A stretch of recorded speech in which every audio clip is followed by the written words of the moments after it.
Hello friends, आइए देखते हैं सूर्य देवता सिंह लगन या लियो असेंडेंट के दूसरे भाव में क्या प्रभाव देंगे।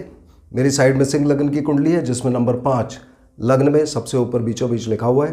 तो यदि आपकी जन्म कुंडली में नंबर 5 यहाँ लिखा हुआ है तो आपकी जन्म कुंडली सिंह लगन की है। सूर्य देव दूसरे भाव में विराजमान है जहाँ नंबर 6 लिखा है। यह बुध देवता की राशि है। रिजल्ट्स को हमें बहुत साइंटिफिकली और एक्यूरेटली देखना चाहिए ताकि हम सिस्टमैटिकली वो सब रिज़ल्ट चेक कर सकें। और हमें यहाँ पर याद रखना चाहिए कि कोई भी ग्रह किसी भी भाव में बैठकर अच्छे और बुरे दोनों प्रभाव दे सकता है। इसलिए इस वीडियो के अंदर मैं पहले पार्ट में सूर्य देवता के अच्छे और बुरे जनरल इफ़ेक्ट्स कवर करूँगा जो ना केवल सिंह लगन बल्कि प्रत्येक लगन के लिए एप्लीकेबल होंगे, और दूसरे पार्ट में सिंह लगन के स्पेसिफिक जो भी एडिशनल रिजल्ट आएंगे सूर्य देवता की डिग्री वाइज और नक्षत्र वाइज उनको मैं कवर करूंगा। और साथ ही साथ में मैं आपको उपाय, सावधानियां, लाइफस्टाइल हैबिट्स जो हमें मेंटेन करनी चाहिए वो बताता जाऊंगा ताकि उनको करके हम सूर्य देवता के प्रभाव और अच्छे कर सकें। तो जब हम सूर्य देवता के अच्छे प्रभाव में देखते हैं, हमें यहाँ पहले समझने की ज़रूरत है कि यहाँ की मेन सिग्निफिकेशंस क्या है। दूसरा भाव जहाँ सूर्य देव बैठे हैं हमारा धन दिखाता है, हमारा सेल्फ अर्न्ड मनी। अब पैसे का ये मतलब नहीं है कि व्यक्ति के पास धन आएगा, धन जाने की बात भी हो सकती है। और ये हमारे क्लोज फैमिली रिलेटिव्स को दिखाता है, नज़दीकी रिश्तेदारों को। सूर्य देवता अपने आप में राजा को दर्शाते हैं और सूर्य देवता निरंतर आगे बढ़ते रहते हैं, पृथ्वी के आसपास चलते रहते हैं, ट्रैवल करते रहते हैं। दूसरा भाव काल पुरुष की कुंडली में शुक्र देव का है जो एक फीमेल प्लैनेट है, स्त्रियों को दर्शाते हैं, पत्नी को दर्शाते हैं। और इस भाव के अंदर चंद्रमा देवता उच्च हो जाते हैं। चंद्रमा देवता भी एक फीमेल प्लैनेट है और ये हमारा लिक्विड कैश भी दिखाते हैं। अब इन सिग्निफिकेशंस को जब हम जोड़ते हैं तो अच्छे प्रभाव में इस व्यक्ति का धन कितना होगा उसकी कोई गारंटी नहीं है। ज़्यादा भी हो सकता है, कम भी हो सकता है, मगर अपने नज़दीकी रिश्तेदारों को जो दूसरे भाव से संबंधित है और अपने भाई बच्चों के, बंधुओं के, रिश्तेदारों को यानी कि उनके ससुराल वालों को ये आदमी माला माल कर देगा, उनको बहुत पैसा देगा। ये व्यक्ति खुद कमा कर खाएगा, इसे अपने ऊपर कॉन्फिडेंस होगा और खुद कमा कर खाना इनको बहुत लाभ देगा। जब तक ये दूसरों की सेवा करते रहेंगे, दूसरों का भला करते रहेंगे, इनका धन और बढ़ता रहेगा। सूर्यदेव के जो नेगेटिव प्रभाव आएंगे, चूंकि ये शुक्रदेव काल पुरुष की कुंडली में इस भाव के मालिक हैं, तो इनके नेगेटिव प्रभाव में घर की लेडीज़ के ऊपर, स्त्रियों के ऊपर नेगेटिव प्रभाव मिलेगा। घर में लेडीज़ के नंबर कम हो सकता है।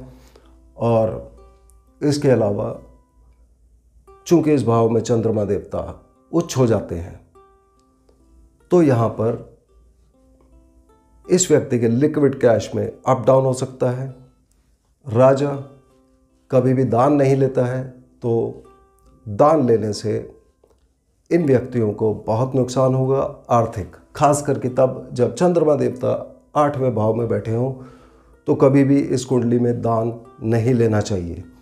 चंद्रमा देवता के अतिरिक्त प्रभाव में इस व्यक्ति को चंद्रमा देव कहीं भी बैठे हों, कभी भी चंद्रमा देव की वस्तुएं, दूध किसी से फ्री लेकर नहीं पीना चाहिए।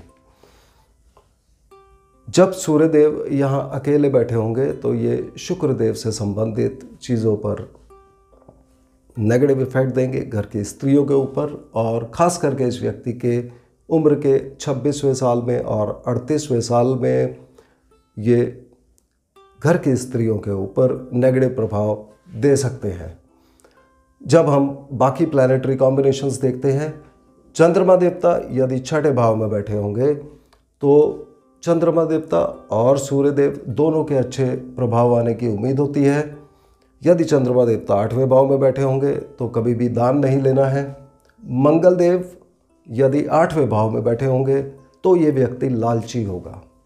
और चंद्रमा और मंगल देव यदि सूर्यदेव दूसरे भाव में, मंगल पहले में और चंद्रमा तीसरे भाव में बैठे हों तब इस व्यक्ति के पास बहुत कम धन होगा, ये गरीब होगा और परेशान रहेगा।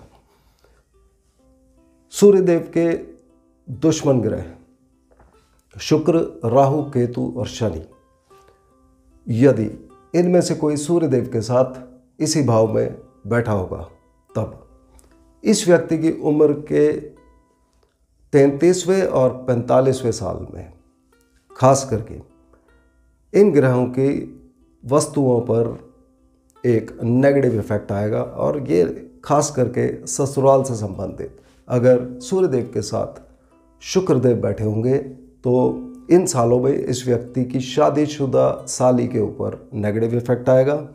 अगर राहु देवता बैठे होंगे तो व्यक्ति के ससुर के ऊपर नेगेटिव इफेक्ट आएगा। शनिदेव बैठे होंगे तो ससुर के भाई के ऊपर नेगेटिव इफेक्ट आएगा, और केतु देवता बैठे होंगे तो साले के ऊपर नेगेटिव इफेक्ट आएगा। शनिदेव यदि 10वें भाव में होंगे तो इस व्यक्ति की अक्ल बुद्धि बहुत अच्छी होगी और ये बहुत इज्जत पाएगा।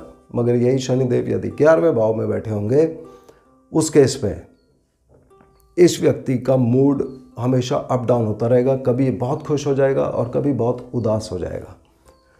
राहु देव अगर लग्न में बैठे होंगे तो ज़्यादातर नेगेटिव प्रभाव देखे गए हैं, और केतु देव अगर लग्न में बैठे होंगे तो सूर्य देवता के अच्छे प्रभाव आने की उम्मीद होती है। अगर 8वें भाव में कोई भी ग्रह नहीं है, उस केस में सूर्यदेव और दूसरे भाव संबंधी अच्छे रिजल्ट्स आने की हम उम्मीद करते हैं। तो ये सूर्य देवता के जनरल रिजल्ट थे। अब हम सिंह लगन के स्पेसिफिक रिजल्ट्स को जब हम देखते हैं, सूर्यदेव यहाँ पहले भाव के लग्न के मालिक हैं, जो हमारा सेल्फ, शरीर, हमारी सोच, थिंकिंग, एटीट्यूड ये सब दिखाता है, और दूसरे भाव में बैठे हैं। जब सूर्य देवता 0 डिग्री से 10 डिग्री के बीच में होंगे तो ये अपने ही नक्षत्र में होंगे, और ये व्यक्ति एक निरंतर प्रयत्न करेगा पैसे कमाने के लिए, और उसमें ये सक्सेसफुल भी होगा यदि बुध देवता दशांतर दशा में जब भी जुड़े होंगे। मगर चंद्रमा देवता यदि जुड़े होंगे तो यहाँ खर्चा भी हो सकता है। इस पोजीशन में सूर्य देवता के और उत्तम प्रभाव के लिए हमें नमक खाना कम कर देना चाहिए। सूर्य देवता जब 10 डिग्री से लेके 23 डिग्री 20 मिनट के बीच में होंगे तो ये चंद्रमा देव के नक्षत्र में होंगे, और चंद्रमा देव के प्रभाव में इस व्यक्ति का धन अब खर्चा होगा, और ये जो खर्चा होगा इसमें अप डाउन होते रहेंगे। कभी ज़्यादा खर्चा होगा, कभी कम खर्चा होगा। ये व्यक्ति अपने ऊपर खर्चा कर सकता है, और इसके साथ इनका काम यदि विदेश से जुड़ा हुआ है, हॉस्पिटल से जुड़ा हुआ है, या किसी ऐसी जगहों से जहां अकेले बैठकर काम करते हैं, जैसे कि जेल, पागलखाना, रिसर्च लैबोरेटरीज, इस तरह की जगहों पे यदि ये काम कर रहे हैं तो यहाँ इनको बेनिफिट होगा।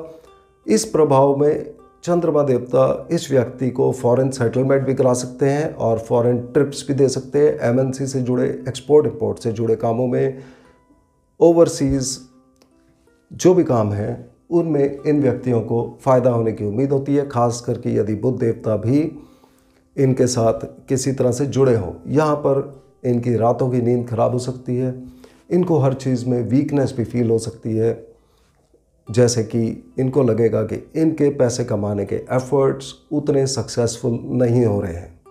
स्लीप पैटर्न डिस्टर्ब होना, और यदि कोल्ड कफ, खांसी जुकाम और चेस्ट रिलेटेड यदि प्रॉब्लम्स आ रही हैं तो उस केस में हो सकता है चंद्रमा देवता के दान करने की आवश्यकता हो। इसके अलावा चंद्रमा देवता इनको लिक्विड कैश की प्रॉब्लम भी दे सकते हैं, जैसे व्यापारी देखेंगे कि उनके गले में पैसा टिकता नहीं है, इस तरह के इफ़ेक्ट्स आ सकते हैं। तो यदि चंद्रमा देवता के यहाँ नेगेटिव इफ़ेक्ट्स आ रहे हैं तो उस केस में हम दूध अथवा चावल किसी बूढ़ी स्त्री को सोमवार की शाम को दान दे सकते हैं, मगर कोई भी दान देने से पहले अपनी कुंडली विश्लेषण किसी विद्वान से अवश्य करा लीजिए। सूर्यदेव इसी भाव में यदि 23 डिग्री 20 मिनट से लेकर 30 डिग्री के बीच में बैठे हैं तो ये मंगल देवता के नक्षत्र में आ जाएंगे। अब यहाँ पर बहुत इंपॉर्टेंट होगा कि दशा अंतर दशा जिसमें सूर्यदेव अपना रिजल्ट देंगे वो किस दूसरे प्लैनेट से कनेक्टेड है। अगर वे बुध देवता से कनेक्टेड है तब इस व्यक्ति को प्रॉपर्टी खरीदने में, गाड़ी खरीदने में बेसिक एजुकेशन, हायर एजुकेशन, इन सब में फ़ायदा होगा। खेती के कामों से इस व्यक्ति को फ़ायदा होगा। यह अपने घर के साथ, माता के साथ बहुत अटैच्ड होंगे, माता और पिता दोनों के साथ। और यहाँ पर इनकी लंबी यात्राएं होंगी, जॉब में चेंजेस दे सकते हैं, धर्म की तरफ इनकी रुचि होगी। यदि इसी दशा अंतरदशा में बुध देवता की जगह चंद्रमा देवता यहाँ पर जुड़ गए या बृहस्पति देव जुड़ गए तो इन सब चीज़ों से रिलेटेड प्रॉब्लम आ सकती हैं। यहाँ पर इनकी माता की तबीयत थोड़ी सी ख़राब होने का चांस होता है और पिता का किसी से झगड़ा भी होने का यहाँ पर चांस होता है। ज़्यादातर इस कंडीशन में हम देखेंगे कि यदि इस केस में शनि देव जुड़े होंगे तो ये व्यक्ति का प्रोफेशन, एजुकेशन से जुड़ा हो सकता है। तो ओवरऑल जब हम सूर्य देवता का ये प्रभाव देखते हैं 23 डिग्री 20 मिनट से लेके 30 डिग्री के बीच में, तो उस केस में दान देना एक बहुत अच्छा उपाय है। तो सिंह लगन की कुंडली में सूर्य देवता का हमने जब भी प्रभाव देखना है, इनके लिए प्रभाव को अच्छा करने के लिए हमें नमक खाना कम कर देना चाहिए और गायत्री मंत्र का पाठ करना चाहिए, उससे हमको लाभ होगा।